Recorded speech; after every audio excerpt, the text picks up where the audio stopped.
Did you know that metaphysics is actually a branch of philosophy, just like ethics and logics? I just discovered this from my guest, Victoria Rader. She is a coach of possibilities, a Ph.D. in metaphysics. Metaphysics is apparently the subject that studies the field of possibilities, taking into account philosophy, quantum physics. I want to learn more from my guest, but this is already impressive. I thought that metaphysics is an esoteric term made up to explain mystical things that or put together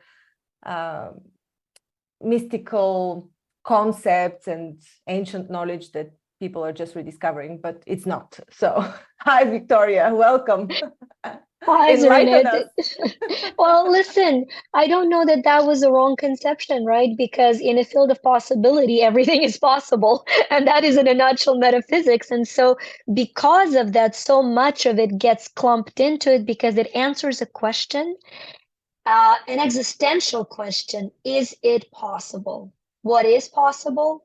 What makes something possible?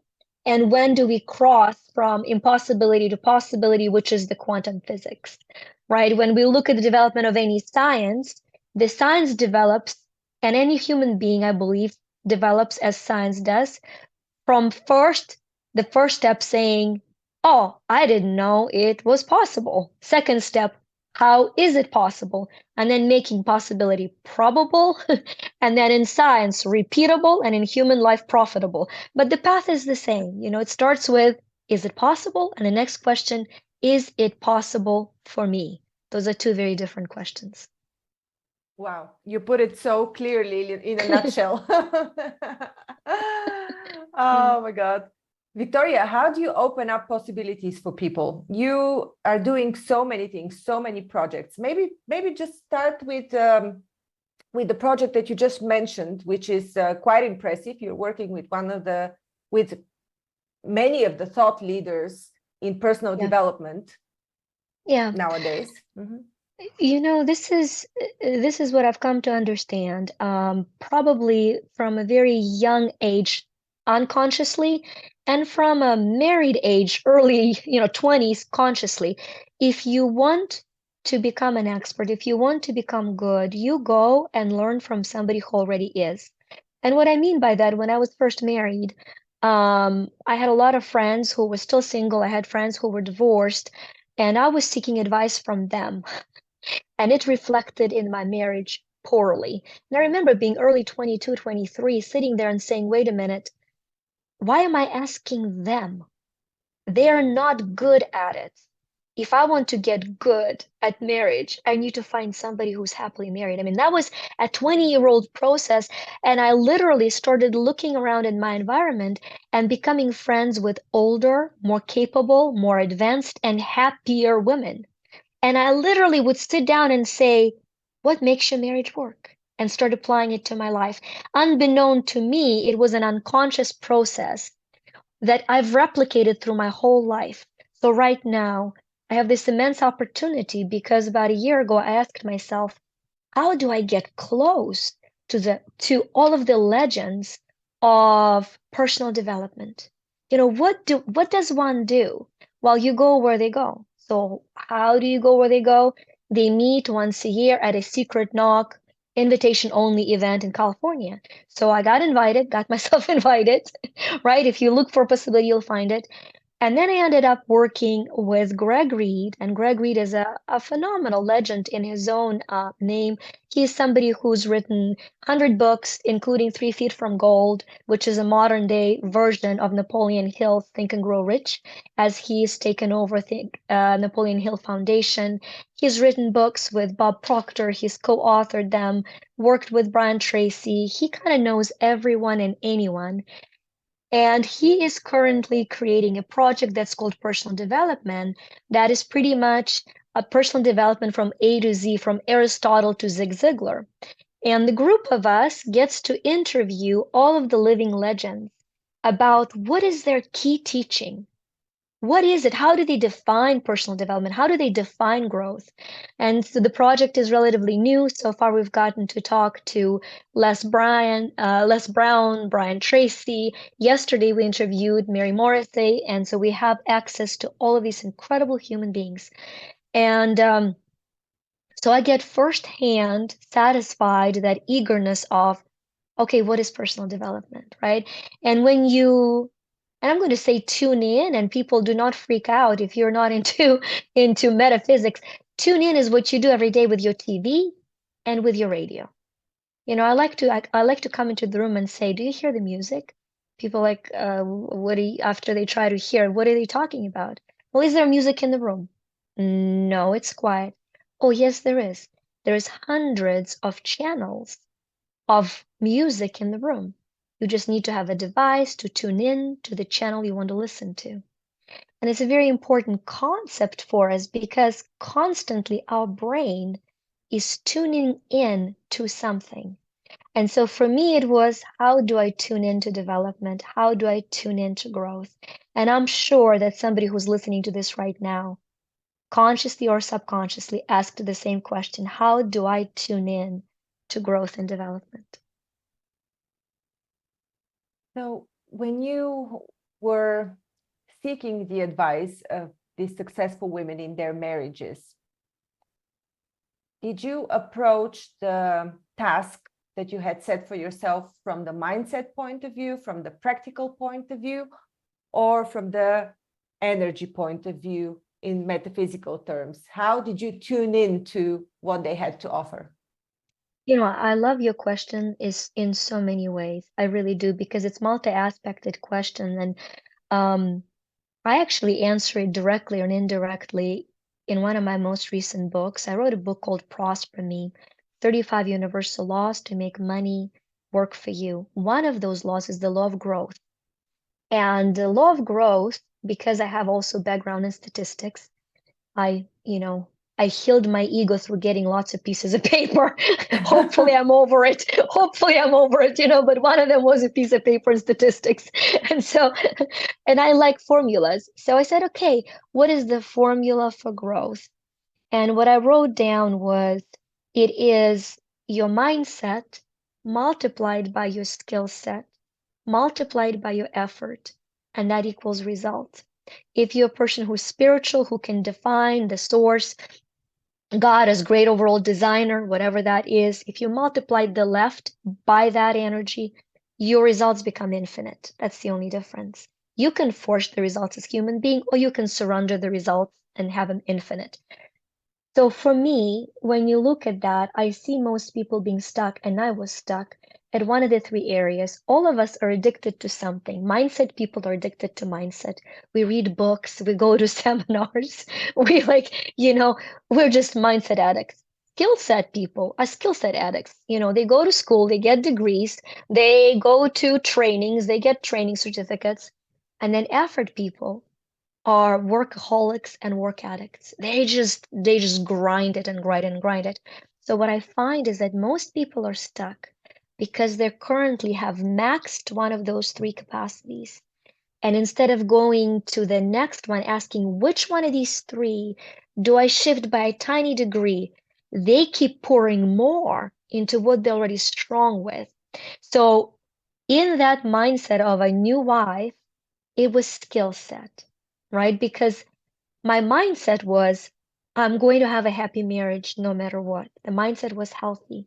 The effort was there. I did what I thought was needed to be a happy wife, which unfortunately was pleasing and losing my identity, not a recipe for a happy marriage, right? Not a recipe for a happy marriage. So I was lacking skill set. So looking back, not at the time of 22, but looking back, I now understand my mindset was for growth. My effort was, I was willing to do whatever it takes, and I was seeking skill set. I literally wanted to know, how is it done? So mindset answers the question, what am I to do? Skill set, how am I to do? And effort is, do I do it or not? Because misaligned effort is probably the greatest energy drainer there is. So that was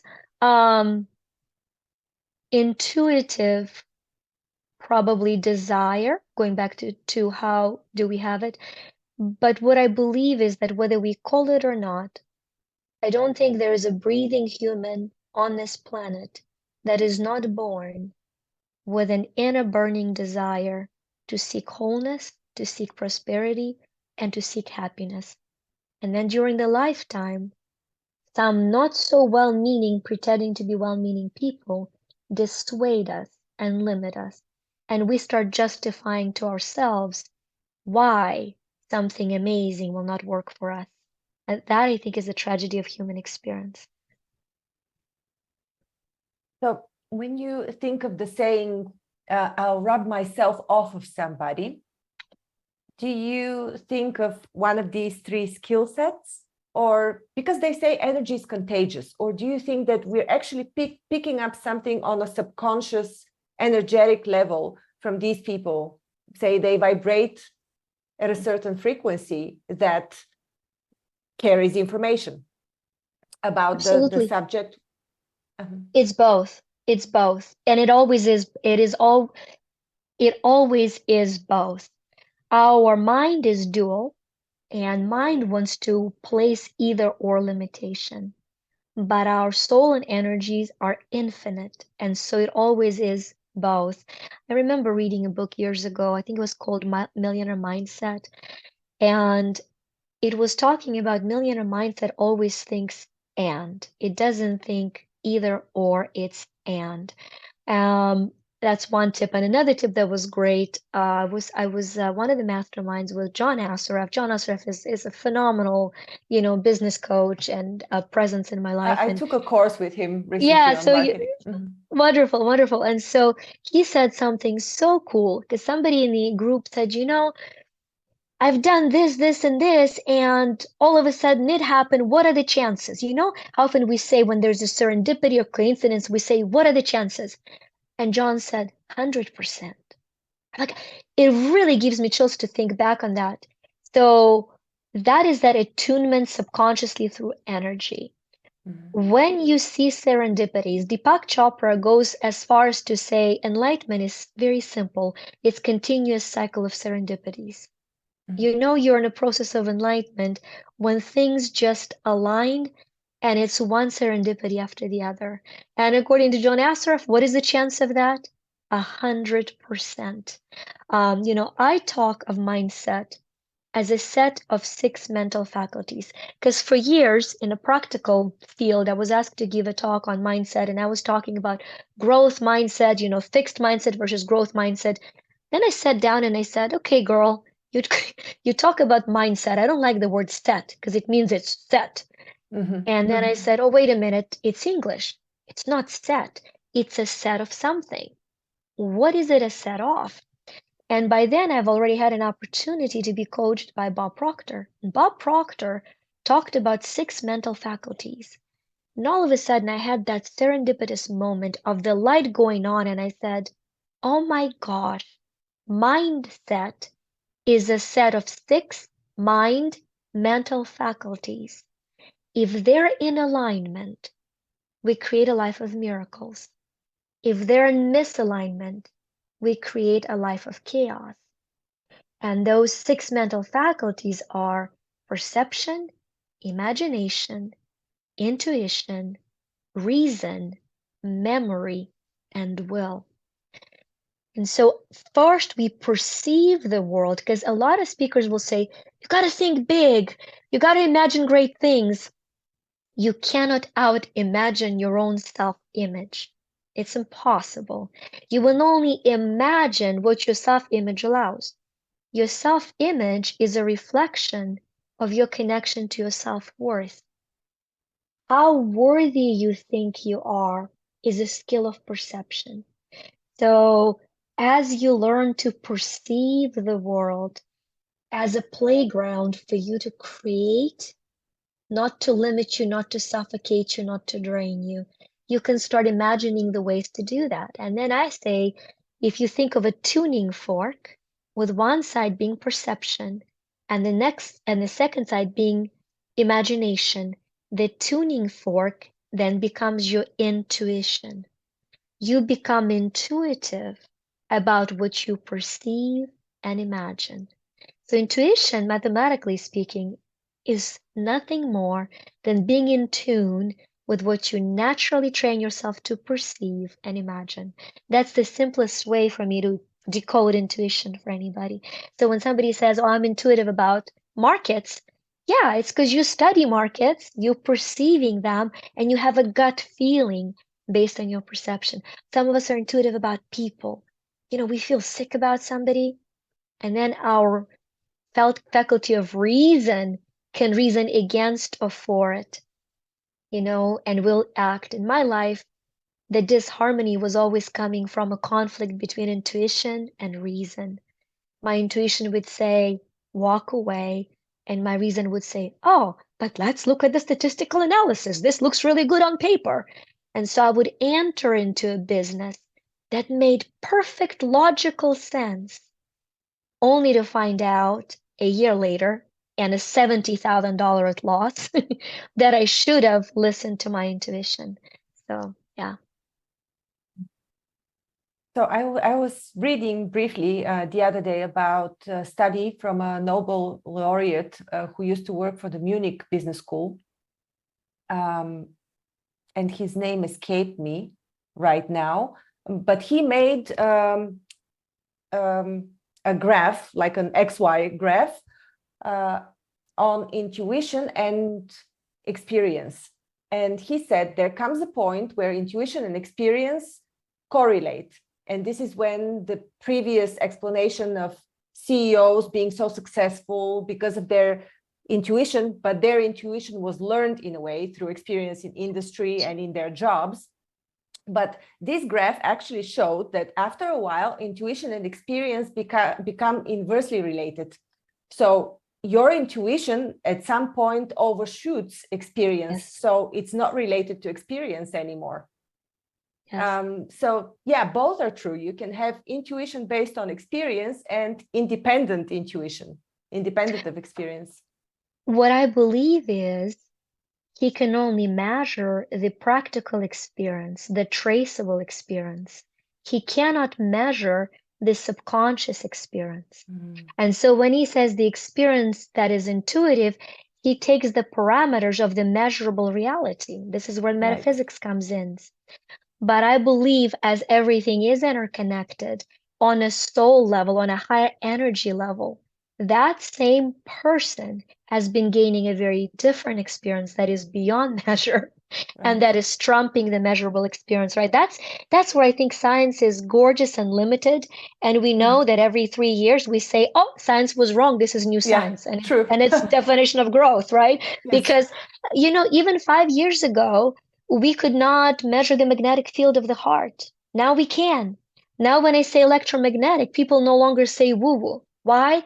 Because now they can put receptors outside of the person's head, 6 inches, and measure and decode their thoughts. Freaky, gorgeous, not woo-woo.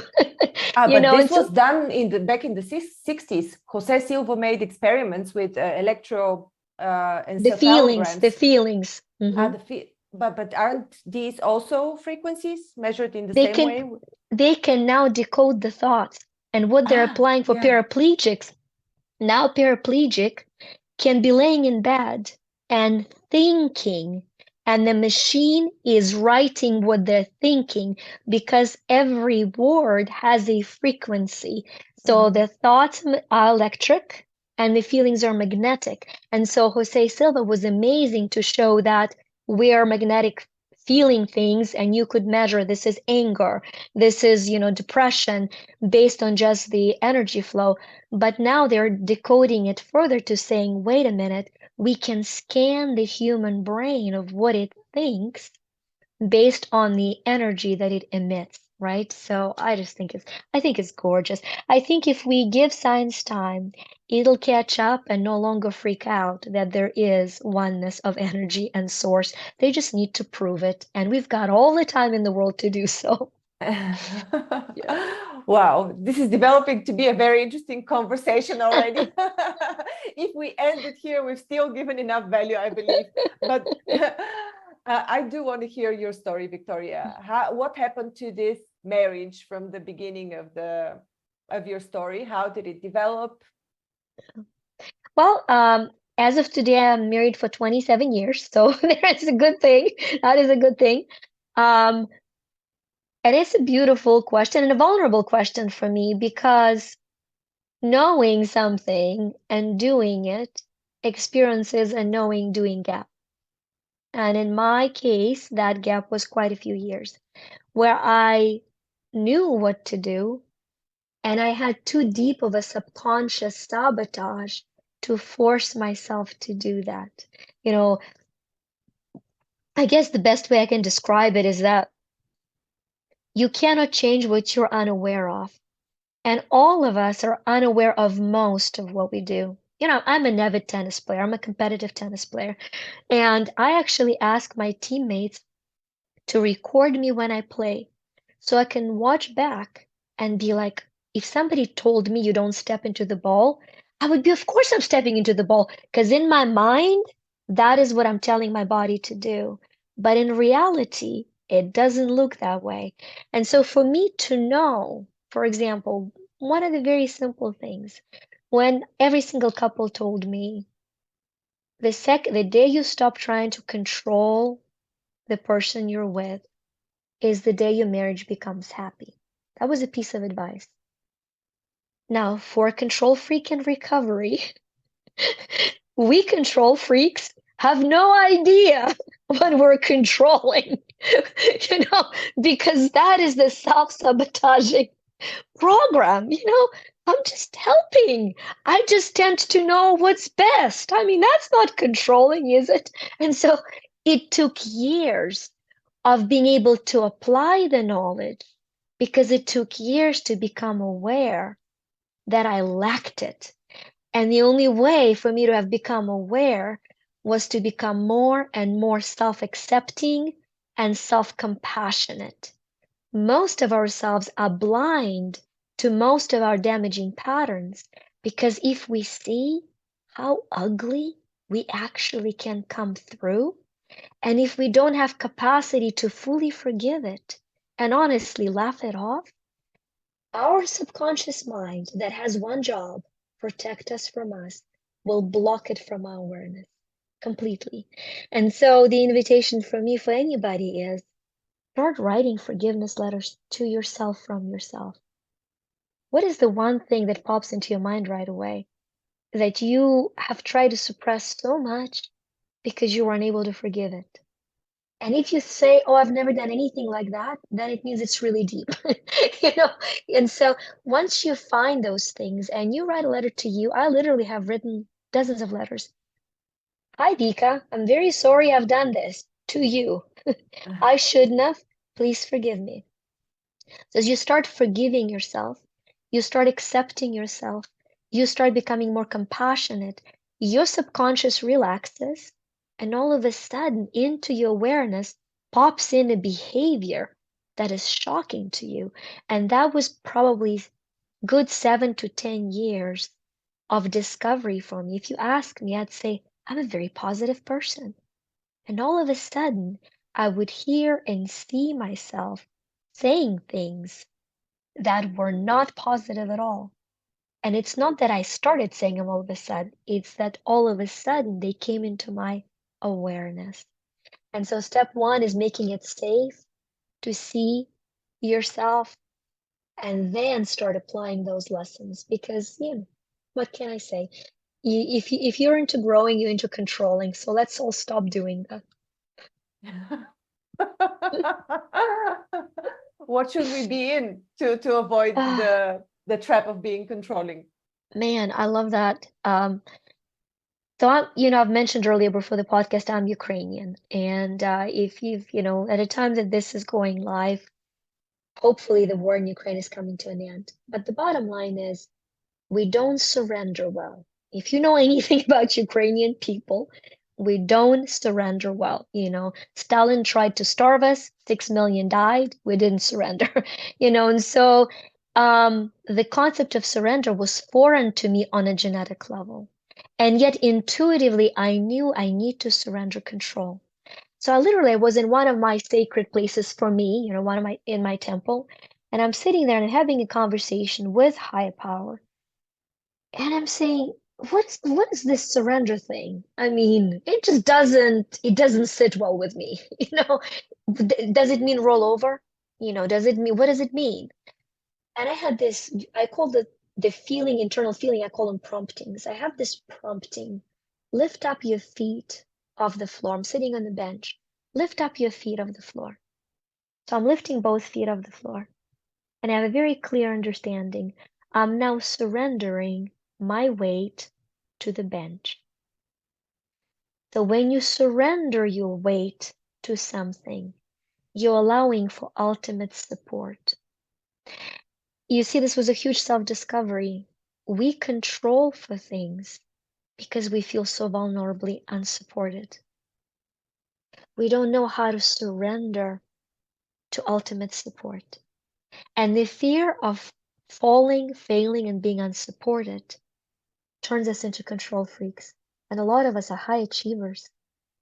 And we go at it on their own. And so when you surrender control, you say, I'm going to allow support into my life, however imperfect it is in the beginning. And then I'm going to allow for more perfect support. And miracles start happening. So in a marriage, that looks like, honey, throw away the trash. Nothing happens. There I go with the trash and slamming door because I couldn't surrender to imperfect support. I couldn't surrender to him throwing trash away when he thought he would do it. In business, years of business, asking a subordinate that I'm paying to do something, not waiting for imperfect support, jumping in, taking over, doing it myself, ending up paying somebody for doing it, right? We all go through these cycles in business. And so when you first surrender your control to imperfect support, that's what makes support more perfect. When we give room to those around us to grow, we're supported to grow. That's what surrendering control looks like. So, what is the task that right now in your business or in your life, what is the pattern that irritates you?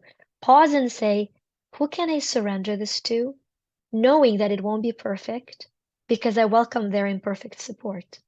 And the more I praise and focus on what I like in that, the more they'll grow to give me perfect support. Not easy, but so worth it. I'm very supported today. I actually just hired 2 more people for my team, and they are so imperfect in their support. And I'm so excited about knowing how to give them room to grow. It just works in every area of your life. Oh my God, this was such a good lesson, Victoria. Thank you so much. Tell us a bit about the groups you have. You have a subscription group, Quantum Freedom. Yes. So I have a very unique group. It is group where most of our members are mindful entrepreneurs. What do I mean by mindful entrepreneurs? It's people that want to align their conscious behaviors with very high subconscious patterns and programs. So very often we can't solve the problem because we either don't know what the real problem is or we're too busy solving for symptoms. So in this particular group, it's called Quantum Freedom because we free every member that comes in from repetitive patterns of self-sabotage, and then they have practical results. So the group was formed in a very beautiful way, and it's in December 2019, I was teaching, I was traveling, and I have beautiful space, I have beautiful office, and a lot of my manifesting, called practical manifesting programs were getting sold out.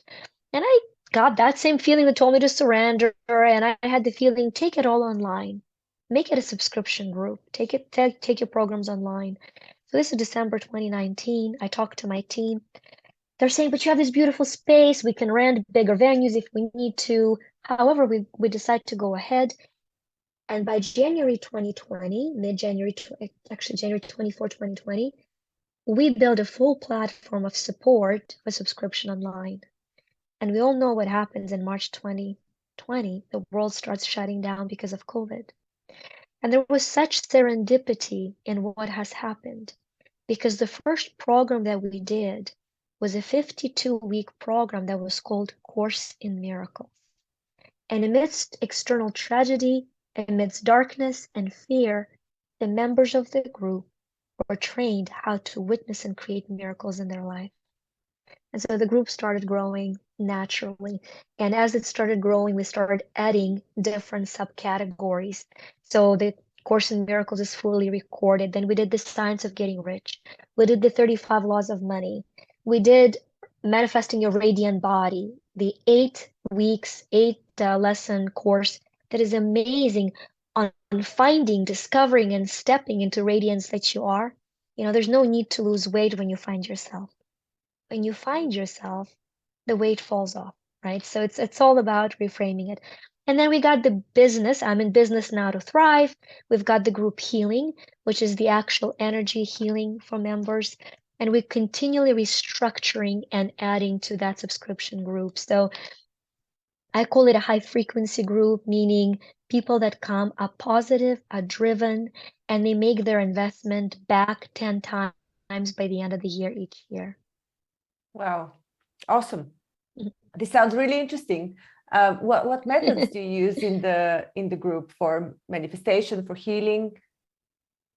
Yes, there are a lot of different modalities and techniques. The basic traditional one is I am a certified life and business coach. So for very basic one, it would be the basic coaching that is advanced. I'm certificate of science in theta healing, which is the highest certification. And theta healing modality is a modality that works with frequencies of the brain. We panic in beta, we meditate in alpha, we sleep when our brain is in deep delta, and we heal and manifest when our brain is in theta. And so theta healing modality trains your brain to be in theta to accomplish two most powerful things for your body: heal your body and create your reality. So we do a lot of theta healing. We have our own form of EFT, emotional freedom technique. I've used EFT for 2 decades. And about 5 years ago, we've launched our own modality. We call it FreemE.EFT, because what we found is that with traditional emotional freedom technique, it purges a person from the blocks of energy. But universe abhors vacuum. So once you release a heavy energy, unless you affirm something in its place, you default to the next one available for you. And by affirming the proper, technique and affirmation in, you skip all those steps. So we do FreemE EFT. The group itself, during those sessions, the technique was born that is called quantum freedom sequence. And that is opening your energy centers, not starting from the top, which is traditionally referred to as crown chakra, or the bottom, traditionally referred to root chakra, but from your heart center.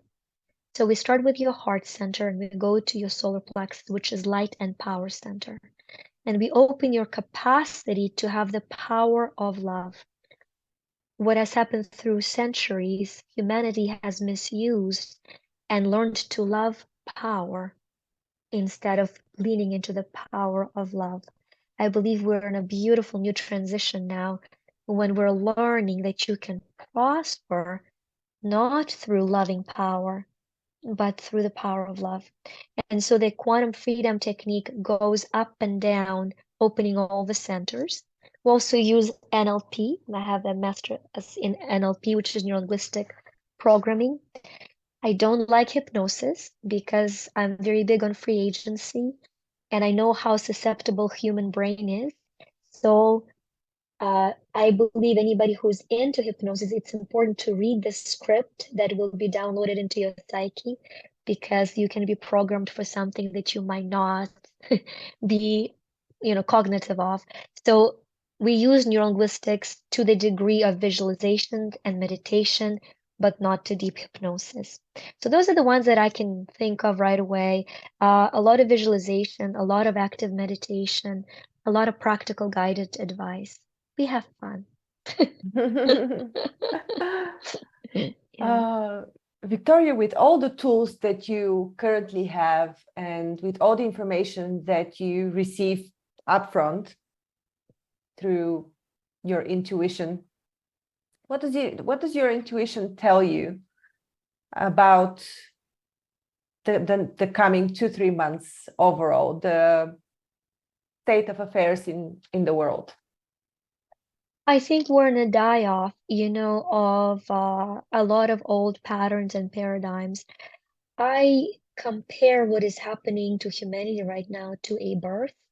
We are in um, contractions of a birth right now. Just before a life is to be born and come into the new light, contractions are horrible. They're on planet, there are earthquakes, there are wars, but what they're doing is through literally, if you think of birth, there's blood and pain. Through all of that, a new paradigm is being born. And I believe don't believe it, I know it is, I know it is, I know it, that by 2027, humanity is in a very new paradigm. The next 2-3 months will appear to be the same on the surface. However, they're amazing opportunity invitation months. And so when your heart recognizes an opportunity, I hope you go for it, because that is a period to plant the seeds of opportunity that will sprout by 25, 26 and be profitable and expensive into 27, 28. So this is an opportunity period to listen to the heart and start planting the seeds. What is your ideal vision of the future? Is it what your intuition tells you, or does it differ a bit? I believe in a string theory very strongly. I've experienced it. And so I will say it in the most subtle way, but there isn't the future for all. There is a future for each. And each one of us is tuning to their own future and will experience it that way. It already is happening, and it is the gap of that is going to be increasing, and it'll become more and more visible. One of the programs that we do in Quantum Freedom is called Spiritual Gene Coding. It's a very high frequency program. It's a 6-year program, and we're halfway through it. And so once a month around the full moon, we release the shadow side of how we're experiencing reality. We magnify the gift capacity for that, and then I activate the gene code to be prepared for that transition. So it's a very, for example, the one that we just did around last full moon was, and a lot of people will relate to that because globe is processing everything the same way. We removed the shadow of dislocation. So if you felt like you don't belong somewhere over the last months or so, it's because that's what the globe is processing. It's like, I'm not sure I am where I should be, whether it is physically, mentally, emotionally, in your family, in your career. It's this dis-ease of being dislocated. And so the gift of that is orientation. And what I mean is that when you feel this feeling of something is off, I don't feel like I belong somewhere, you go into the gift of being reoriented. You get to say, thank you, discomfort. Where would I rather be? What am I to tune into? And you change the question. The question changes the frequency. You change the question to be reoriented in your own path more. And interestingly enough, the highest vibration for that, the gene code for that, is unity. So we were activating invitation for unity. So as you go out of dislocation into being oriented, all of a sudden you'll start feeling more unified and experiencing serendipities like this one, Zorina, where we just met and yet we're on the same frequency and we feel like we've known each other forever because we have. That's true. I mean, it's this conversation has been flowing so easily. I'm really enjoying it. Oh, all right.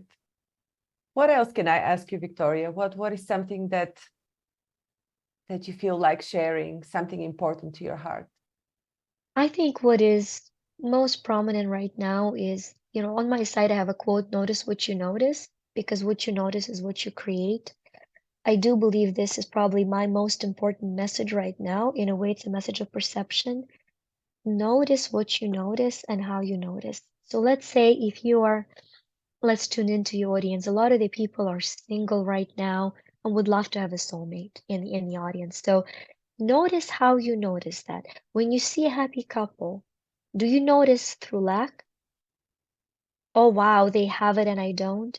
Or do you notice it through abundance? I'm so happy for them. We want to shift to noticing what you want, not what you don't want, and through noticing it as if it's already in your life. That is probably the biggest shortcut to creating the abundant reality. Just notice what you notice and how you notice, and then shift it. And if people want to get a taste of or experience developing their abilities towards being more intuitive or a shortcut to your 6-year program, can they learn it from you somehow? Yes, absolutely. The fastest way to find out anything is to go on our website, which is u2shine.com, YU number 2, shine.com. If you want to glean into your own emotional drive, I look at emotion as energy in motion. It actually comes from Latin emovere, which is to disturb. The word emotion is disturbing the energy field. So emotion is energy in motion. If you go to moneyquiz.me, it's a fun and funky quiz. You can tell I have a sense of humor. I think life would be awful if I took myself too serious for one day. And so the quiz is funny, but with a very profound result. When you take the quiz, you can see what your driving emotion is right now and how it both expands you and how it blocks your prosperity and which 3 laws of money to apply to shift it. So that would probably be the first best step to get into our community, by seeing whether you love it, how you fit in. And then you have a Facebook group that is called Yes, Quantum we have a Freedom? No. The Quantum Freedom is a subscription group, and the Facebook group that we're launching, where I will be doing weekly lives, and it will be a free group, is going to be You to Shine group, just like our business is. You know what? And I can pull it up because it's brand new. This is the first time it's been mentioned, Zorina. So, so the full name for the group is You to Shine, Prosperity, Freedom, and Empowerment for Mindful Entrepreneurs. So find that group. There's my smiley face with You to Shine in white and purple background, and anybody can join it for a ton of tips and and any questions that can come up. Awesome. I will make sure to include all the links to your websites and quiz and Facebook group. Yeah. All the links that you mentioned. Thank you. Yeah. Okay, and a very last question. I know, like, okay, and this and that. You mentioned you're a fan of string theory, and that all our futures are individuated. At the same time, the solution is unity. Where can we Yes. read more and find out more about string theory in a condensed way, or in a way that would bring us closer to your understanding of what it is? I don't have a condensed way, unfortunately. All I've learned about that would be from Bohm, from David Bohm, and he has very complex writer of quantum physics, of the actual quantum physics.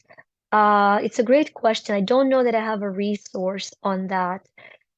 I simplify and teach it in quantum freedom in terms of practical application of it, but I'm gonna let your listeners find it and tell us where we can read simple string theory. And if there's such a thing, I'd love to learn. Because I do it in an energy and applicable way. Bohm does it in a very heavy quantum physics way. It's very profound, but I have one book here that I was looking at while you were speaking. It's in Bulgarian, but I think the cover looks similar in English with the same colors. It's by Amit Goswami, and it's the book with the answer to everything book. And it is about quantum science. So love it. Love it. Yeah. And actually, I have one of his quotes on my merch on my channel. It's doobie doobie doo. And it reminded me of your teaching today at the beginning of this conversation when you said it's not only about learning, like being, but it's also about doing it and applying it when you, yeah. So this was the link I made with Amit Goswami. I got chills.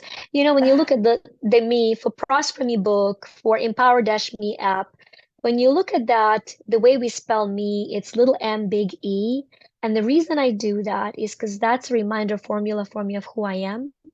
A lot of the people in spiritual fields will say, we're not this body. And I say, wait a minute. I go to the bathroom every day. I'm there. It is this body. You know? It is condensed energy. Everything is energy. But when energy condenses to matter, it's a real experience. So for me, M stands for mortal, for matter, for manifesting, and for material. And that's all of my scared parts. They're all real. They're lower frequency reality. And the big E stands for eternal, energy, the essence that expands. And then the daily formula for me of surrender is surrender your mortal to your eternal, your matter to your energy, your material to your essential, and your manifesting to your expansiveness by first being and then doing, and being and doing and being and doing. So B, what was it? B to B, B to B, Doobie B to doobie doo. whatever. Doobie Doobie doobie doobie doo. doo. Oh my gosh, it's so hard to say B do B do B, but it's easy to see doobie doobie doo. Here we go. Right. Yeah, because it reminds me of Scooby-Doo, you know, the dog. Yes, Yeah. yes, yeah, yeah. Well, and I have 3 dogs, so we'll finish on that. I have 3 dogs, and that is the highest metaphysical expression of love in my life.